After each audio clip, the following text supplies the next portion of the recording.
الرجيم بسم الله الرحمن الرحيم الحمد لله رب العالمين والعاقبة لأهل التقوى واليقين والصلاة والسلام على أشرف الأنبياء والمرسلين وعلى آله وأصحابه أجمعين وبعد السلام عليكم ورحمة الله وبركاته. بینندگان بینیاد عزیز و گرامی کانال یوتیوب مرکز اسلامی جمهوری تاجیکستان، امروز می‌خواهیم با شما در موضوع مواد مخدر و عاقبت‌های ناگوار آن صحبت داشته باشیم. این موضوع یکی از موضوع‌های در عصر امروز، اولا که در کل عصر وقتی که انسان‌ها زندگی می‌کردند، این قد به قد انسان‌ها بر بر انسان‌ها همچون یک عمل ناخوب و ناسزا قدم زده آمدگی است و در عصر ما و شما بسیار رو به اوج گرفته است و زیان و ضرر زیاد به انسانیت می‌رساند و از همین جهت این موضوع در جامعه ما یک از موضوعهای اکتوالی به شمار می رود. از این رو ما باید در این بابت در جامعه فعال باشیم و کوشش کنیم که برای پیشگیری این وبای عصر یا به اصطلاح دیگر بگیم که بیماری بسیار مدهش کننده و مهلک کننده، یعنی که کشنده، برای پیشگیری نرفتن و نرسیدن جوانان ما به این کار سهم خود را گذاشته باشیم. و چند لحظه که با شما صحبت داریم میخواهیم که در بابت آنچه که شریعت برای ما و شما در این موضوع چی فرمودگی است، اقوال بزرگای ما در این موضوع چی است و عموما در حیات زندگی ما و شما این رفتار ناخوب یعنی که مواد مخدر چی تاثیر میرساند با شما صحبت داشته باشیم. بیننده از گرامی، زیان و ضرر مواد مخدر مختصرا اگر همچون مقدمه بیان کنیم، اولا در جسم انسان ضررهای بی‌نهایت مدهش میرساند. همچنین پیشتر از همه در مغز سر انسان، سیستم عصبی انسان، خب کاهش حافظه یعنی که فراموش خاطری در انسان زیاد می شود و همچنین آسیب در قلب انسان و راه نفس یعنی که نفس گیر شدن انسان و افزایش خطر سکته قلب از جمله پیامدهای این بیماری است و مشکلات نفس کشی، نفسگیری انسان است.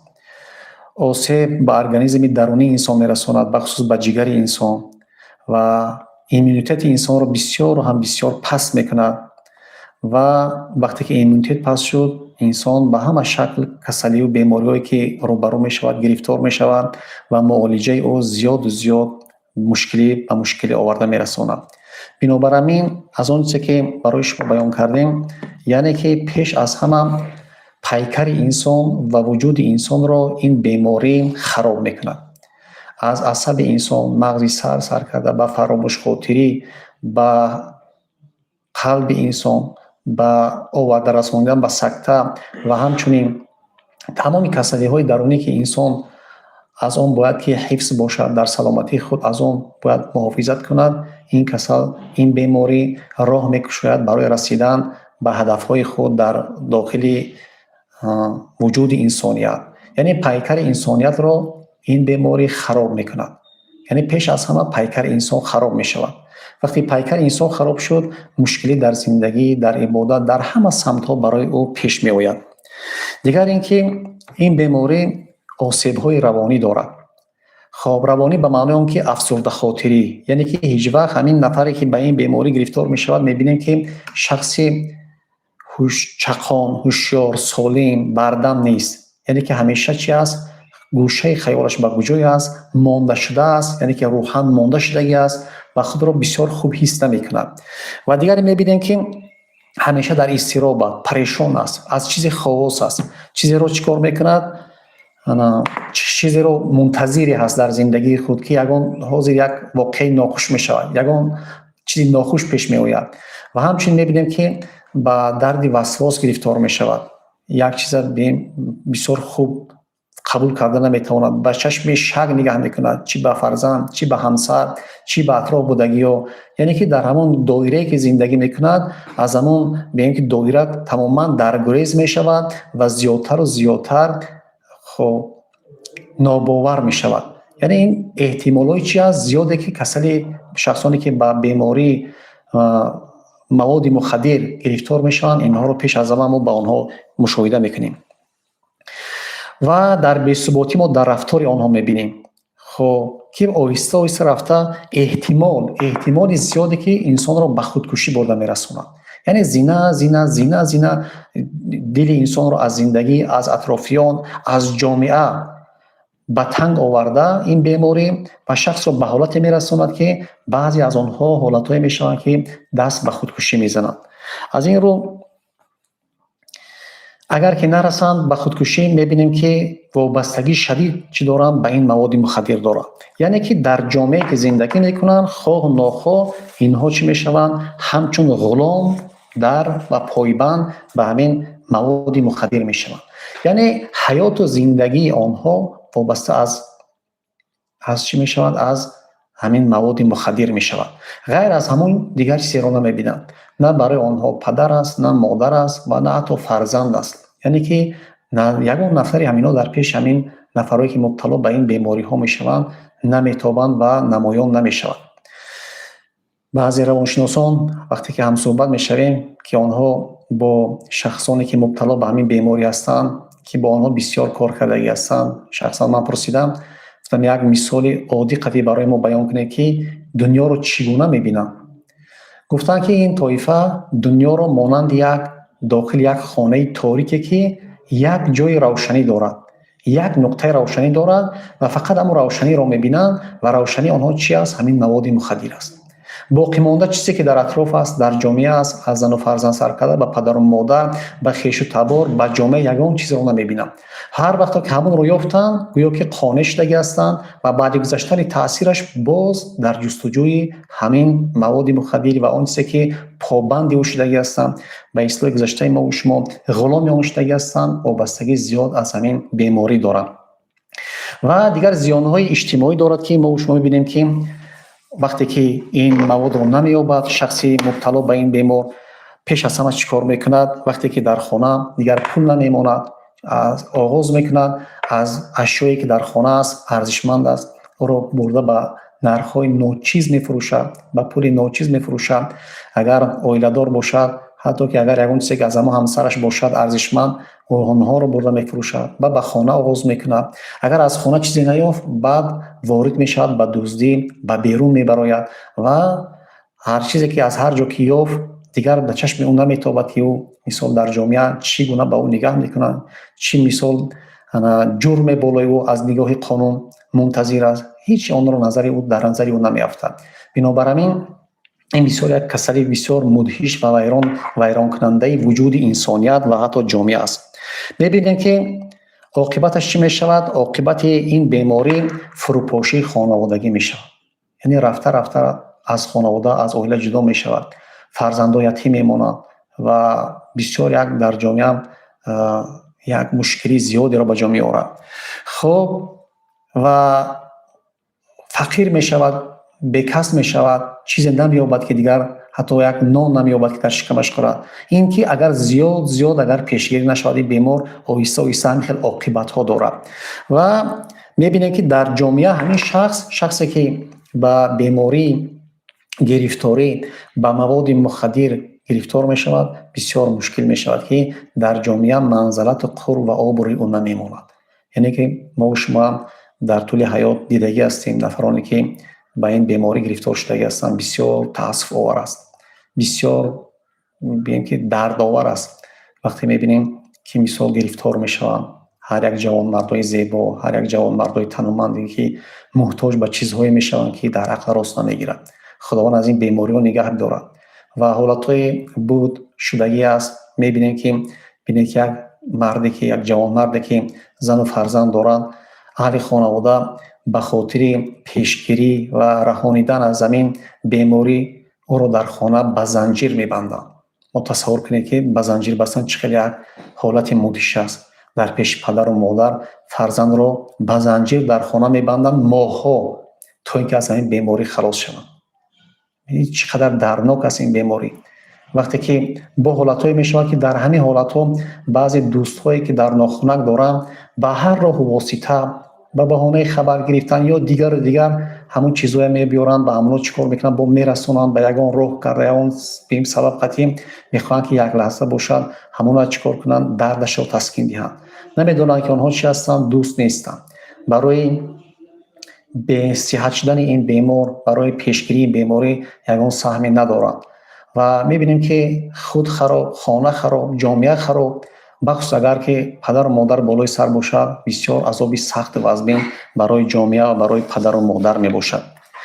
ва мухтасаран мехоҳам дар бобати таърихчаи пайдоиши маводи мухаддир ки яке саволҳо мешавад, ҳамин то имрӯз вақте ки дар эълони ин барнома дар шабакаҳо буд, баъзеҳо рӯи ин мавзӯъ пурсон карданд ки аз кай боз ҳамин чиз дар инсоният бо инсоният буд. вақте ки мо асарҳо ва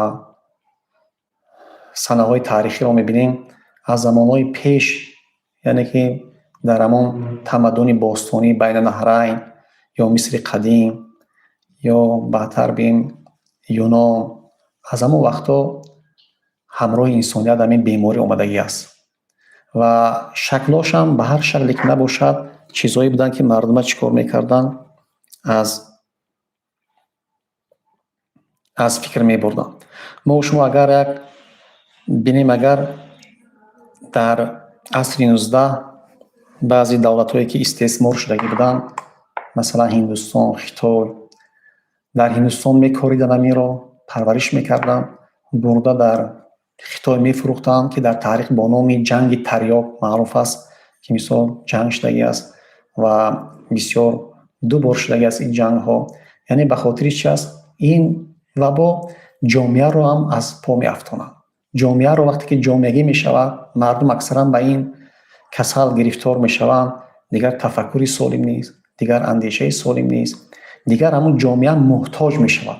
муҳтоҷ ба чӣ мешаванд? Ба ҳамон гурӯҳ ё тоифае ки ба ҳамин кор вобастагӣ доранд. дигар дар он ҷо ободӣ нест, фикри сохтмон нест, фикри эҷод нест, фикри пешравӣ нест.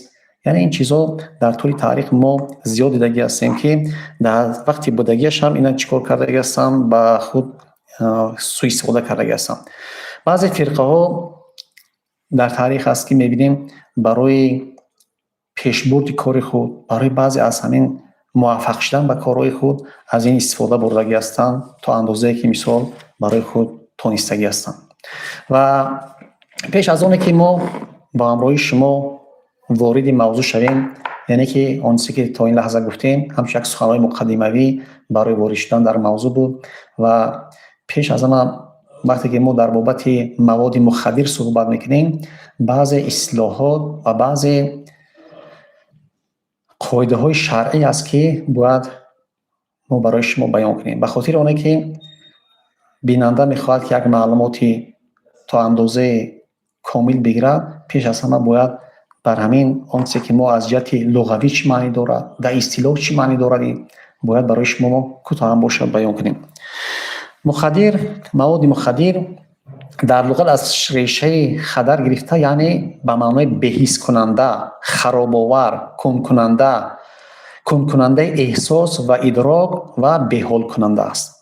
яъне ки он чизе ки одама чӣ кор мекунад? Беҳис мекунад, бемадор мекунад, беҳол мекунад, дарку фикрашро дур мекунад, ана чӣ кор мекунад? мухаддир мекунад.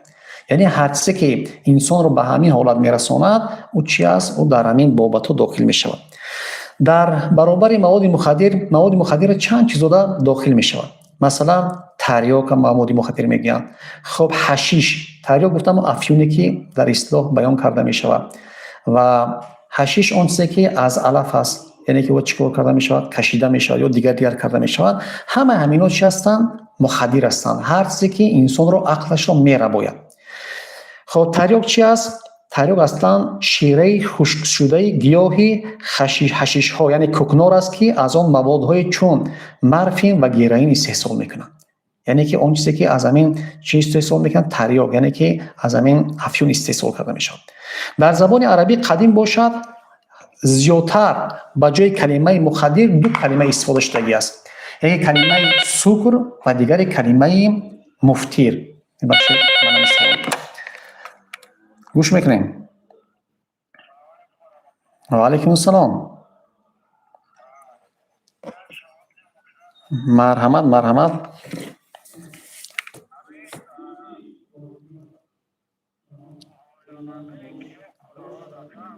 بله.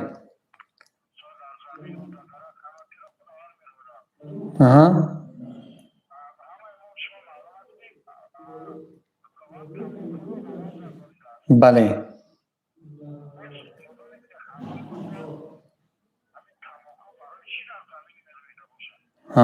فهمو. تشکر. برادر ما یک سوال دادن، ما نوشته گرفتیم در بابت ضررهای تماکو که انشاءالله ما آغاز کار کردیم به این سوال جواب میگیم. خب در زبان عربی قدیم واژه‌های مانند مکسیر و مفتیر یعنی مست کننده و سست کننده زیاد استفاده شدگی است. به خاطرش من این صحبت‌ها میارم. بعضی انسان‌ها حاضر ممکن که خیلی سوال در ذهنشون میافتد، میگه که ممکن که در قرآن کریم یا حدیث رسول اکرم صلی الله علیه و همین مواد مخدر گفتنی کلمه وجود نداره، یا اینکه مثال وقتی که ما درباره افیون یا حشیش یا دیگر چیزایی که بعد برآمدگی است از قبیل بیم که موادهای تازه بیم که در عصر ما برآمدگی، میگه چیزا وجود نداره، چه خیلی ما اینا چیکار میکنیم؟ مثال بیان حکم میکنیم. پیش از همه در زمان پیشتر همین دو چیز استفاده می‌بردن، یعنی یکم کلمه مکسیر بود یعنی مست کننده و دیوم کلمه مفتیر بود که در حدیث رسول اکرم صلی الله علیه و آله بیان می‌شود که ما پایان‌تر آن را برای شما بیان می‌کنیم. یعنی که همین اصطلاحی که اون که فکر و عقل انسان رو میبرد با نام مکسیر و مفتیر استفاده کرده میشد. خب از نظر اصلاحی باشد مواد مخدر هر ماده است که آگاهی را کاهش می‌دهد، ادراک را مختل می‌کند یعنی که فهم در و محکم می‌کند، وابستگی جسمی و روانی ایجاد می‌کند یعنی هم جنس انسان و هم روح انسان به چیز وابسته می‌شود و انسان را از حالت طبیعی خود خارج می‌کند. یعنی آن چیزهایی که آگاهی انسان، فکر و جنس انسان، تفکر انسان، اندیشه انسان را من میکند، کن میکند و انسان را به یک حالت وابستگی میبرد و میرساند، آن را مواد مخدر میگن. یعنی مواد مخدر هر چیزی که به انسان همین شکل ضررها را میرساند بیان کرده میشود. اینجا میگیم سری مسئله که مواد مخدر از نظر دین مبین اسلام چی حکم دارد یا که اصلا که دین مبین اسلام برای چی آمدگی است در حیات زندگی ما و شما. خب دین مبین اسلام برای آن آمده است که 5 چیز را حفظ کند. 5 چیز حفظ کرده شود. یکم این باید انسان کوشش کند که باید عقل خود را حفظ کند، زیرا تمام اون چیزی که ما سفید را از سیاه، روشن را از تاریک، همه چیزی که در حیات ما و شما مقدسات را از نامقدسات، چیزی را که وقتی که ما معین و جدا میکنیم این عقل است. عقل شریف ترین چیز است. خداوند تبارک و تعالی بارها در قرآن کریم به عباره و آیات‌های کریمه که گوناگون آمدگی است بسم الله الرحمن الرحیم افلا تعقلون افلا تفکرون افلا یتدبرون و آیات‌های زیاد به این معنا آمدگی است که آیا شما اندیشه و فکر نمی‌کنید؟ یعنی فکر و عقل انسان این جایی چی است؟ اولین درجه است. ببینید انسان در روی زمین با عقل و تدبیر خود شرف دارد. اگر از جهت جسمی بگیریم، اگر جسمانا در روی زمین مخلوقات زیادی هستند که از انسان چندین برابرها زیاد هستند. مثلا فیل با اینقدر جوسه و بزرگیش انسان با عقل او را مطیع میکنه، حتی که میبینیم که در رقص میدرد. یا که میبینیم انسان این عقل است که انسان امروز در آسمان به طیاره میگردد، در کشتی‌های کیهانی دور میزند. این عقل است که انسان امروز ماشین‌های ساخته است که در سیاره‌های دیگر، در جای‌های دیگر دور میزنند، در آنجا تحقیقات‌های علمی میکنند. همه اینها چی است؟ عقل است. عقل است که امروز می‌بینیم انسان تا چند روز پیش، تا چند ماه پیش با واسطه علمی که دارد و عقل بالای آن حاکم است، حتی که از آب و هوا، از آمدن اقلیم، تغییریابی آن و پیشامدهایی که هست به همون سیصاب کتاب‌های علمی خود نظر احتمالیت رو بیان میکنند. و انسان پیش از همه برای حفظ عقل آمدگی است. بنابر همین عقل شرفترین چیز است و در برابر او مواد مخدر چی است؟ ضایع کننده و کند کننده عقل است. دوم چیزی که ما در حیات زندگی میکنیم، اگر هم شخصی دیندار باشیم، دین برای ما و شما از جمله مقدسات است. دین از جمله مقدسات است. هر آنچه که از عبادت ها به جا میاریم، چه نماز باشد، چه روزه باشد، چه خواندن قرآن باشد، چه فهم و درک آن باشد، چه در آن جامعه ما و شما هر چیزی که برای انجام دادن مسئله های دینی و احتیاجات آنی که داریم، همش وابسته به چی است؟ به صحتی و سلامتی انسان است. اگر آدم صحت نباشد، حج رفتن نمیتواند. اگر صحت سلامت و تندرست نباشد، روزه گرفتن نمیتواند، نماز خواندن نمیتواند و دیگر عبادت هایی که هست، حتی که اگر عقل در جایش نباشد، ذکر خداوند تبارک و تعالی رو به جا آوردن نمیتواند. بنابر همین دوم این چی است؟ دین است که انسان به واسطه آن تقرب خداوند، نزدیک خداوند را جستجو میکند. و در برابر اون مفهوم مخالف چی است؟ البته این چی است؟ مواد مخدر است که وقتی انسان را تابع خود کرد، و دیگر عبادت به او ارزشی ندارد، به او مقدسات دینی ارزشی ندارد، چیزی برای او ارزشی ندارد. و دیگر چیزی که برای انسان ضرور است، این چی است؟ حفظ جان و سلامتی انسان است. سوم چیزی که از همون 5 چیزی که انسان باید آن را حفظ کند به خاطر آنه که در زمین زندگی کند، این جان است. جان چی است؟ سلامتی بدن است. سلامتی انسان است که اگر تنی صحت باشد، انسان به مشغولیت، به علم گرفتن، به عملهای خوب انجام دادن، به همه کارهایی که برای ما و شما از خوبی است دست دراز میکند، کامیاب میشود و هر چیزی که از بدی است از آن منع میشود، میایستد، یعنی احتیاج ندارد. لیکن وقتی که شخص اگر در مقابل آن به مواد مخدر مبتلا گشت، پس او غلام مواد مخدر میشود و بس از او میشود، دیگر پروای جسمش ندارد. در پاش یگان چیز میپوشاند، میبینه که مثال همون وقتی که بیمار است، پای لوچ است یا پای مثال همون پاپوشیش دریدگی است، در سرما است، در خنکی است، یگان چیز نمیکند. به خاطر چی؟ به خاطر که او وابسته به چیز شدگی است. و دیگر آن چیزی که انسان باید که آن را حفظ کند، چهارم چیزی که برای شما بیان میکنیم، این مسئله مال است. یعنی که زندگی ما و شما وابسته به حیات ما و شما، روزمره ما و شما وابسته چی دارد؟ به مال دارد. یعنی که پوشیدن در کار است، خوردن در کار است، راه گشتن در کار است، زندگی را پیش بردن در کار است. آن چیزی که در جامعه ما میبینیم، در حیات ما میبینیم، آن چیزی که ما در زندگی میکنیم، فرزندان رو باید بخوانیم، تعلیم بدهیم، علم بیاموزونیم، همه اینها سرچشمه میگیرد از جنبه مالی ما. در مقابل اون میبینیم که مواد مخدر انسان رو از مالداری محروم میکند. هر چیزی که دارد آن رو فدای همان دارویش، همان بگیم که چیزی که به اون مبتلا شده است، فدای آن میکند. بنابر همین یکی از چیزهایی که انسان رو ضرر میرساند و به انسان مشکلی میآورد، البته این مواد مخدر است که انسان رو از همه چیز باز میماند. و پنجم چیزی که انسان برای آن زندگی میکند که آن را حفظ کند، این حفظ نسل است. نسل، خانواده، فرزندان، آینده فرزندان. یعنی که ما به فرزندان چی میراث میگذاریم، فرزندان از ما چی میراث میبرند. خب این وقتی که انسان بیمار میشود و به این بیماری گرفتار میشود، دیگر هم ضرر در فرزند میشود، هم ضرر در عائله میشود، پریشانی عائله میشود. خب وقتی که دیگر همسر در خانه نیست، نسل به وجود نآمد، خب انسان چی میشود؟ انسان یکا تنها میشود، غریب میشود در دنیا. بسیار به حالتهای وضعی که گفتن آن در انسان بسیار مشکلی میکشد، گرفتار میشود.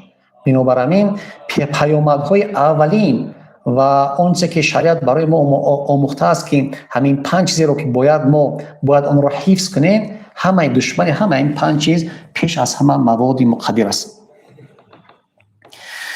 در بابت موضوعی که گفتیم که در اصلاحات صدر اسلامی کلمه مکسیر و مفتیر یعنی که کلمه مست کننده و سوس کننده استفاده میشد. حدیث رو که امام ابو داود و امام احمد از مادرمان ام سلمه روایت کرده هستند و همین حدیث رو نیز حضرت امام ترمذی از حضرت جابر ابن عبدالله روایت کرده است رضی الله تعالی عنهم اجمعین که میگه حضرت مادرمان میگه که قالت نه رسول الله صلی الله علیه و سلم عن کل مسکر و مفتیر، میگه که من کرد نهی کرد ما رو پیغمبر صلی الله علیه و سلم از هر چیزی که انسان رو مست میکند و هر چیزی که انسان رو سست و به اراده میکند. سست و به اراده میکند یعنی همین موادی مست کننده، یعنی مواد مخدری که ما امروز نام میبریم.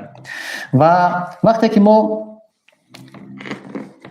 در قرنهای نخستین میبینیم که بیشتر با همین اصطلاح کلمه خمر مسلمان ها سر به سر میشدن، مسائل فقهی و دیگر رو در بر میگرفتند.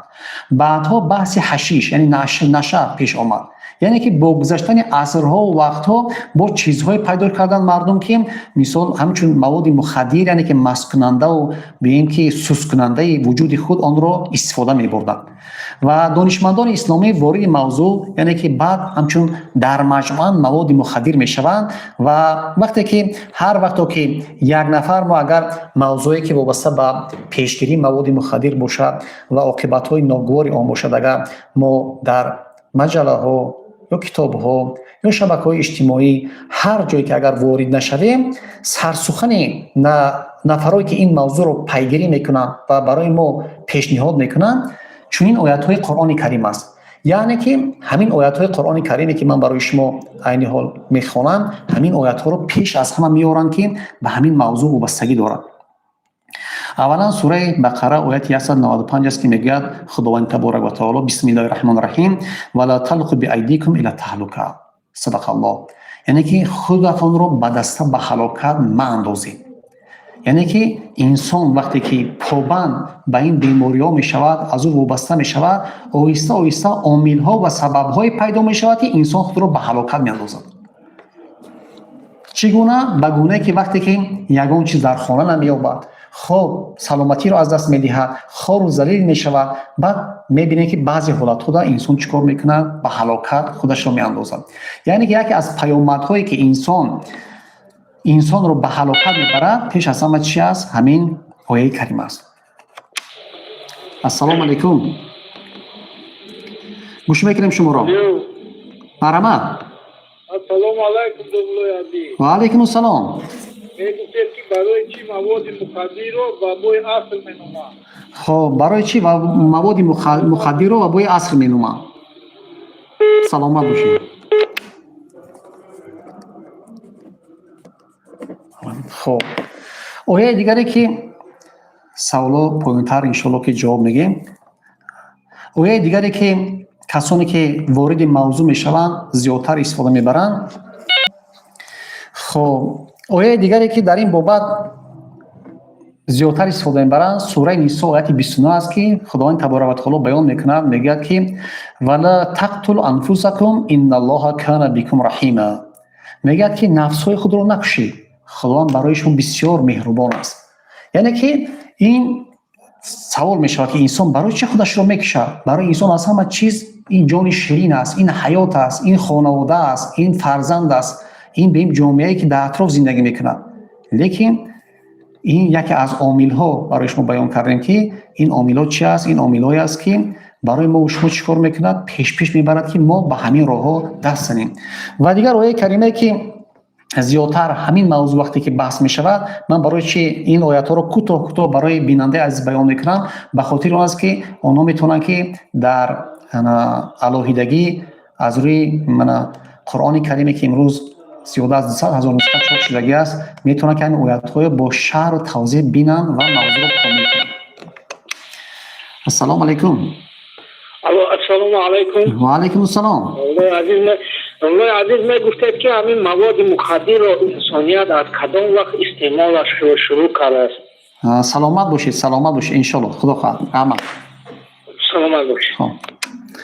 خب آیه دیگری که در همین موضوع عمومی استفاده می شود سوره مائده آیه 90 است که خداوند تبارک و تعالی برای ما و شما بیان میکند. بسم الله الرحمن الرحیم یا ایها الذین آمنوا انما الخمر والمیسر والانصاب والازلام رجس من عمل الشیطان فاجتنبوه لعلکم تفلحون. صدق الله. یعنی که در همین با همین آیات کریمه هم مسئله خمر، هم مسئله قماربازی، هم دیگر چیزایی که خداوند برای ما و شما حرام گردانیده است همین رو بیان میکنه. میگه از عمل شیطان است، از این پرهیز کنید. یعنی حادثه که ما و شما عقل ما و شما رو میبرد و ما و شما رو به مشکلی گرفتار میکنه، ما از او چی باید کرده شود؟ باید که حتما پرهیز کردن ما ضرور است. یا یکی از همین سبب ها و علت هایی که در همین باب زیادتر آیات کریمه رو برای ما و شما استفاده میکنن، این آیه کریمه چی است؟ این آیه کریمه آیه است که درباره اسراف است. اسراف آن است که در خانه میبینیم که شخصی که گرفتار به مواد مخدر شدگی است، در خانهش یک بردنان ندارد، فرزندان گشته هستند، لیکن میرود به پول قرض یا که ببینیم که دیگر قرض هم که دیگر نمیتیان یا دیگر برای دیگر راهی که مییابد همون گرفته همون چیزا میخرد. یعنی اسراف میکند که خداوند این رو چی گفته است؟ بسم الله الرحمن الرحیم ان المبذرین كانوا اخوان الشیاطین. شخصانی که اسراف میکنند آنها چی هستند؟ برادرای شیطان هستند. و آیه دیگری که در این بابت زیادتر چیزی که در ابتدای سخن ما برای شما گفتیم، وقتی که کسی که وارد می شود آیه های زیادی قرآنی که به معنای اومدگی است که بسم الله الرحمن الرحیم لعلکم تعقلون، یعنی که عقل این نعمت بزرگ است. وقتی که مواد مخدر پیشگیرنده کند کننده از بین برنده عقل است، خداوند تبارک و تعالی عقل رو شرف دادگی است. بنابراین ما باید تفکر کنیم که همین کاری ما کاری درست است یا کاری نادرست، کاری با سزا است یا کاری ناسزا است. بنابراین در این بابت ما باید با تفکر و اندیشه باشیم. خب مسئله های قاعده های عمومی در شریعت است که در همین در بابت موضوع ما من میخوام که آن رو برای شما میخوانم که اولا کل مسکرین حرامون، هر چیزی که عقل رو میبرد او چی است؟ مست کننده است، حرام است. این قاعده عمومی است. یا اینکه میگه که کل مسکرین خمر و کل خمرین حرامون، یعنی که هر آن چیزی که انسان رو مست میکند او چی است؟ خمر باشد و هر نمودی خمری که باشد کم یا زیاد باشد او چی است؟ او حرام است. خب قاعده دیگری که لا ضرر ولا ضرار، یعنی نه به خود ضرر رسان و نه به دیگران. انسان نه باید که به خودش ضرر رساند و نه به دیگران. یعنی این چیزایی که ما برای شما کردیم، هر چیزی که سرچشمه انسان رو عقلش رو ربودن می شود، هر چیزی که انسان سرچشمه می شود که عقل انسان از بین می رود، او از نگاه شریعت نادرست است، ناجایز است، حرام است. بنابراین ما باید که برای پیشگیری این باید سعی و تلاش خود برای گوش میکنم. السلام علیکم. مرحمت. الو. لا گوش میکنیم. سلام علیکم و رحمت الله. و علیکم السلام. اکه دمنو نازه خوبه؟ سلامت باشید، سلامت باشید. سلامتون خوبه؟ رحمت. سلام داشتم. ها مرحمت گپ زنیم. ناس طهارت هم میشکسته باشه. ناس یعنی ناس چی است؟ طهارت رو میشکنه. شکننده وضو هست یا نه؟ خب ان شاء الله روی موضوع در آخر صحبت میکنیم. باشم سلامت باشید. سلامت باشید. رحمت. خب ما وارد میشویم با موضوعی که آیا استعمال کننده و فروشنده، یعنی که کسایی که همین مواد مخدر استعمال میکنن میخورن و آیا نفرایی که اینا میفروشن، شریعت نسبت آنها چی گفته است؟ کسایی که استعمال میکنن و به همین در گرفتار میشوند، چیزی که در ابتدای صحبت برای شما گفتیم، البته در این بابت بیان اندیشه بسیار مشکل است. وقتی که روی موضوع صحبت میکنیم و از نفرای شناسی ما و شما یا نفرایی که ما و شما میدونیم پیش نظر میاد که به همین بیماری مبتلا شدن یا حاضر هستن یا از دنیا گذاشتن، بسیار دردآور است بیان کردن که چقدر یک چیزی مشکل است. البته همه اینا با چیزی اندک آغاز می شود، با یک کلمه که در این بابت وقتی که نظر کردم، کسایی که وارد شدگی هستند وقتی دوره همون در ناخونک دوستا و رفیقا یا هر کسی نباشد وابسته شدگی هستند، با یک کلمه فقط یک بار، یعنی که یک بار همین چیکار کن استعمال کن، هیچ گپ نداره. به همین کلمه فقط یک بار گرفتار شده هستن به همین وبا. بنابر همین به چه روزهای نرسیدگی هستن، چقدر عذاب و مشقتی که برای خصوصا عائله و فرزندان موندگی نیستن، این بسیار مشکل است گفتن است. بنابر همین استعمال مواد مخدر گناه کبیره است. عقل دین خود را به خطر می اندازد شخصی استعمال کننده. استعمال سبب ترک نماز، ظلم به خانواده یا ارتکاب جرم و گناه می شود و گناهش چندین برابر زیاد می شود. یعنی ببینید که کسایی که استفاده میبرن این بسیار خطاگی سخت میکنن.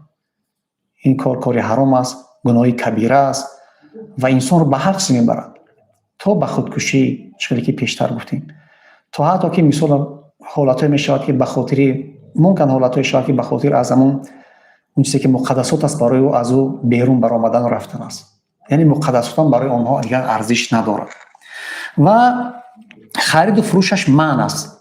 فروشنده و خریدار شریکند در گناه. مالی که به این وسیله به دست می آید حرام است. از این مال صدقه یا نفقه کند جایز نبوده و اگر نیت ثواب کند باز گناهگار می شود. یعنی که فروشن این هم گناهی کلمه است، این نادرست است از شریعت. کسایی که می فروشن پهم میکنن، کلی نفرانی که از همون آلوده می شوند، بیمار می شوند، در گناه آنها شریک می شوند. بسیار گناهی کبیره است و کسایی که همکاری میکنن آنها در همین کارو شریک میشوند. در قاعده شریعتی است که میگوید ان الله طیب لا یقبل الا طیبا، خداوند پاک است و جز مال پاک را نمیپذیرد. یعنی که کسایی که امید میکنن که اگر از حساب همین درآمدی به دست میارن و صدقات میکنن یا یک نفر رو نفقه میدهند یا یگون کار میکنن، اگر امید ثواب کنن بسیار وعیدهای سخت است. وعیدهای سخت یعنی که بسیار اون چیزی که بسیار عاقبت ناخوب داره شریعت برایشون بیان کرده است. ما اینجا به طریق عمومی برای شما گفتیم که اگر امید ثواب میکنند اگر بسیار با خوف و خطرهای زیاد دارد، یعنی عموما ثواب نمیگیرد. برای خاطرش خاطری که سببوری بخشید گوش میکنیم. مرحمت گوش میکنی. السلام علیکم. آخه کنده شد بخشید. خب در اینجا سوال شد که به خاطر چی همین مواد مخدر رو وبای عصر میگویند. الو گوش میکنیم. السلام علیکم. مرحمت. دولت سوال داشتیم. خب دولت که همین مواد مخدر به انسان خود داره. آها قبول. سلامت باشید. خب برای چی وبای عصر میگویند؟ البته یک این بیماری بخشی زیاد گوش میکنیم. السلام علیکم. گوش میکنیم. شما مرکز اسلامی پخش مستقیم رود. دولت سوال داشتیم. مرحمت. موضوع همین چرا دوبید یک بار تکرار میکردیم. چی داشتیم؟ همین استعمال مواد مخدر از دیدگاه شریعت چه حکم داره؟ خب سلامت باشید. همین موضوع داره. همین از آدمای قمار بازی میکنن، همین پول همو حلاله یا که حرام؟ خوب شد است. معنی خوب شد. چقدر که اینجا بیان کردیم پرسیده شد که مواد مخدر را برای چی وبای عصر میگویند؟ به خاطر آنکه اگر یک نفری از ما، اگر یک نفری که گرفتار به همین بیماری شده است اگر دیده باشد، هم صحبت شده باشد، چه خیلی درد کشیدن او، چه خیلی از دنیا گذشتن او، چه خیلی فرزندان او بیم در یتیم ماندن فرزندان او، چقدر حسرت و ندامت و سوزش پدر و مادر رو دیده باشد، در این دیگر سوال باید که نباشد. به خاطری که این بسیار یک چیز مشکل، بسیار یک چیز مدهش است. کسایی که گرفتار میشوند بسیار عذاب‌های سخت میبینند و خلاصه آن چی است تمام زندگی انسان رو خراب میکنه. برای همین وبای عصر میگن چه از جهت جسمانی، چه از جهت روحانی، چه از جهت عقلانی، چه از جهت دیانت و در آخر چی است مسئله جان که مثال چیکار میگن جان عزیز که خداوند برای ما و شما امانت داده است آن رو از دست میدیم. اینجا مسئله ها پرسیدم در بابت خمار باختن بود یا دیگر چیزا بود، هم اینا یک حکم دارد. هم اینا چی است از نظر اسلام گناه کبیره و عمل حرام است. هر چی گناه کبیره است و عمل حرام است از او فایده که می شود فایده آن چی است ثواب ندارد و اگر کسی که صرف میکند از آن امیدی ثواب نکند که باز از او چی می شود وعیدهای سخت پیش روی آن است. ما بعضی سخنها و آنچه که از آیات‌های قرآن کریم برمی آمد و باز یک بار دیگر پیش رو میگیم که شخصایی که میبینیم که یکی دیرتر به موضوع ما وارد میشوند که موضوع ما البته مواد مخدر و ضرر و عامل‌های ضرررسانی آن است. این است که وقتی که مفهوم امروز میشنویم بعضی‌ها که خیلی کلچه داروها تبلیت که میگیم ما و شما در اصطلاحی که امروز از زبان روسی همونا استفاده میبرن. بعضی نفرای میبینیم که خب شکل‌های گوناگونی همین و حتی یک چیزهای دیگری که امروزها ایجاد میکنن برای بازار خودشون نفرانی که میخوان از این سود برن. بخشید گوش میکنیم شما رو. مرحبا. سلام علیکم. الو گوش میکنم شما. مرحبا. حضرت عزیز بیماری همین که حرام همین برنامه دوباره نگاه چه نداری؟ سبب‌های پیشگیری همین بیماری ما چی باید کرد؟ خب بعضا حضرت بدیل یک سخنش یاد میاد که میگه که در طریق نفع خود کس نیست محتاج دلیل به اسا راه دهان معلوم باشد کورا. برای همین دلیل یافتن و حجت یافتن یک کسی که منفعت خودش اگر باشد مانند یک نفر نابینا هستند که باید اساش هم مییابد. یعنی که همین هر کس به روی خودش میخواد که دلیل بسازد. بنابراین این دلیل میسازن که در نص صریح قرآن یعنی در آیات قرآن کلمه مواد مخدر نشه است یا اینکه نمیسازه بعضا حالت‌ها میشه بحثایی که میشه در جامعه ما یا اینکه در حدیث‌های رسول اکرم صلی الله علیه و ما برای شما حدیثایی که به وسیله حضرت امام ابو داوود، امام احمد، امام ترمذی روایت کردیم که مثال میگه که نه رسول الله صلی الله علیه و سلم ان کل مسکر و مفتیر، چیزی که انسان مست میکند و چیزی انسان به حالت و همون چیزی که اما استعمال کننده ها میخوان از اما دریابن همون میکنن و چی است من میکرد پیغمبر خدا صلی الله علیه و سلم. نابسته که باز دنیا باقی باشد چقدر چیزهایی که آینده ها میبراید این هم چی است این هم در همون داخل میشود. امروز ببینیم متاسفانه بعضی حالت‌هایی است که آنهایی که هنوز طلبه مکتب هستند از همون سیگارت های بیم سینتتیکی یا که همون چیزایی که ساخته است استفاده میبرند وابسته از همون میشن. این چیزا بسیار یک وبای عصر همین چیز است که ما و شما باید که همیشه هوشیار و پیشگیری کننده آن باشیم. در موضوعی که اینجا پرسیده شد پیشگیری، خب برای پیشگیری کردن چند زینه ها است که انسان میتونه که آن رو پیشگیری کنه. یعنی ما و شما فرزندان هستیم، فرزند ما کلان شد وارد جامعه میشود چی چیزا داشته باشد که او باید ایمن ماند از همین چیز. پیش از همه تقویت ایمان یعنی اراده مستحکم داشته باشد، اراده قوی داشته باشد، ایمان کامل داشته باشد در همین بابت که همین مواد چیزی چی است تخریب کننده دل و جان و عقل و فراست و تمام وجودی او است، حیاتی او است. پیش از همین داشته باشد و دیگر همنشین‌های خوب داشته باشد. یعنی که زیادتر آنهایی که مبتلا میشوند از همین همنشین‌ها میشوند. کسایی که اراده خوب ندارن یا اراده قوی ندارن با دو سه بار کلمه که گفتیم که همین یک بارش باکی ندارد، فقط یک بار چشیدن در کار یا یک بار استعمال کنی هیچ گپی ندارد گفتن از همین آغاز میشود. بنابراین باید که از همه همنشینی کی باید باشه. این زیادتر وابستگی داره که با کی همنشینی میکنه. یعنی فرزندان رو نگاه کردن که همنشینی کی میکنن، با کی رفت آمد میکنن. این بسیار چیز مهم است در پیشگیری. و دیگر اینکه در کجا سر و کار داره، در کجا زندگیش میگذرونه، یعنی که جایی که همین یا برادر ما و شما کار و فعالیت میکند کجا است، چه میسون نظارت کردن نکن، دیدن در کار است که چی گونه آدما در اونجا کار و بار میکنن. یعنی که اگر چند نفری باشد که گرفتار به همین بیماری باشد، خواه نخواه یکی از روزها همین به اصطلاحی که گویا که گپی به ها رو نمیشکنن، لیکن زندگی و فرزند و خانواده و در همه رو میشکنن. و دیگر که دوری از محیط نامساعد، باید که محیطی که فرزند زندگی میکند یا رفت و آمد میکند باید مساعد باشد.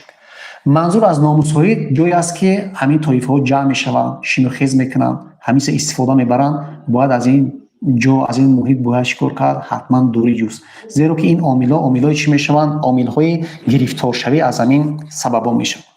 و پیش از همه باید که آموزش خانواده ها در این بابت زیاد باشد. یعنی خانواده های ما و شما چیکار کنن؟ در این بابت در کار خانه باید استفاده برن.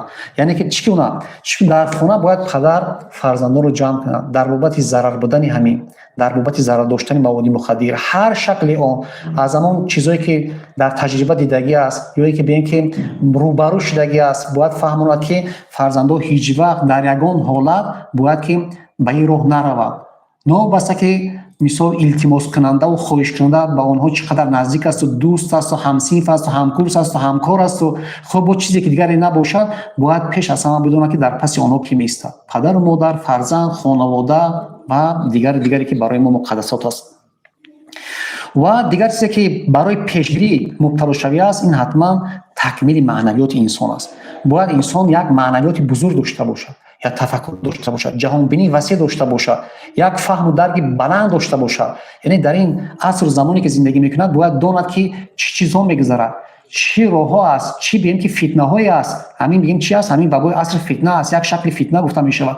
و همه اینها رو باید پدر جای افتاد در سری دستر خون به فرزندان یک آموزد که هیچ وقت در هیچ حالت از کمترین آغاز نکند که این مچ میشود به کلانترین و بزرگترین میرسد. و دیگر این پرهیز از بیکاری به معنی اون است که انسان معنی نداره که بیکار شد. یعنی بعضا حالات میشه که هر کار با انتخاب نمیکنم، هر کار به نظر نمیگیرم، با گفتی محلی. یعنی که یک کاری باشد که انسان به همون کاری خود وابسته باشد، فعال باشد، برکت میشود، ریسک میشود، دیگر کارا میشود. یعنی این عامل های پیشگیری کننده چی است؟ همین در همین واقعه است. من یک چیز از روایتی که سیره‌نویسان چون ابو نعیم و یزید ابن اسم روایت کرده هستند برای شما بیان میکنیم. این هم درباره اراده میرود، هم ایمان، یعنی که همین اراده انسانی که از این میگذرد. میگن حضرت عمر رضی الله تعالی عنه یک رفیق دوست داشت، یک نفری که پیش وی می اومد و میرفت، از طرف شام بود میگن، و چند وقت همون کس ناامد. بعد پرسپوس کرد که کجا باشد، گفتن که بسیار وای همون چشتگی است، شراب خورگی داشت نشسته است، یعنی که همون وابسته است، همون چیز است، خمر شده است، شراب شده است، دیگه چیکار کردن میتونه، برآورده نمیتونه زمین. ما از عمر رضی الله تعالی عنه چیکار کرد؟ مکتوب نوشت. در مکتوب رو نصیحت کرد که خداوند بخشنده است، مهربان است، رو به جانب خداوند بیار، ارادت رو مستحکم بگیر. و به همین موضوع یک بیان که مکتوب کوتاه نوشت و روان کرد. میگه که وقتی او مکتوب رو میخوند، بار خواند و حضرت عمر را یادش آورد، بار خواند و خودش را در بین مکتوب و در بین همون مواد چیمون مست کننده ماند و گفت که به همون اراده و قوی که داشت قصد کرد و جهد کرد و تلاش کرد، از همون چیکار کرد؟ بازگشت. و بعدا که نزد عمر رضی الله تعالی عنه بسیار مینداری کرد که با مکتوب شما من چیکار کردم، همین اراده من مثال شکر خدا که قوی برآمد، حالی برآمد، با اون از اون بیماری من نجات یافتم و از اون بیماری من وارسته شدم. ببینید برادرای عزیز که با یک چیزی گفتیم، با یک کلمه با یک گفتن انسان وارد می شود، لیکن با برآمدن آن چی می شود؟ بسیار مشکلی می شود. یعنی آغاز مبتلا شوی با یک جمله فقط یک بار میگن التماس میکنن یا رفیق، لیکن آخرش چی است؟ آخرش چیزی نمیمونه. همون 5 چیزی که برای شریعت مقدس است، نه عقل میمونه، نه دین میموند، نه جان میموند، نه مال میموند، نه آبرو عزت میموند، هیچ همه چیز، نه خانواده و نسل میموند. هیچ انسان چی میشود؟ همه رو پراکنده و نیست و نابود میکند. بنابر همین باید که ما در همین بابت‌ها بی‌تشویش نباشیم. برای پیشگیری همین مواد مخدر باید که حتما باید سعی و تلاش و کوشش خودمان را به جا بیاریم. من یک دو بعد گفتم از بزرگان میخوام که بسیار از همین شرایط استفاده برده برایشان بخونیم که در گذشتگی ما و شما، بزرگای ما و شما نیز تحذیر و از همین کارهای نالایق بخصوص مواد مخدر دور بودن رو به نظر نآوردگی بودن که آن وقت گفتیم که در صدرهای اول که مثال زیادتر اصطلاح همش زیر اصطلاح کلمه شراب دور میخورد، گفتن حکیم صنوایی میگه که شراب و عقل چو در یک مکان نشینند هان، یکی زان دو بماند دیگر رود ز میان.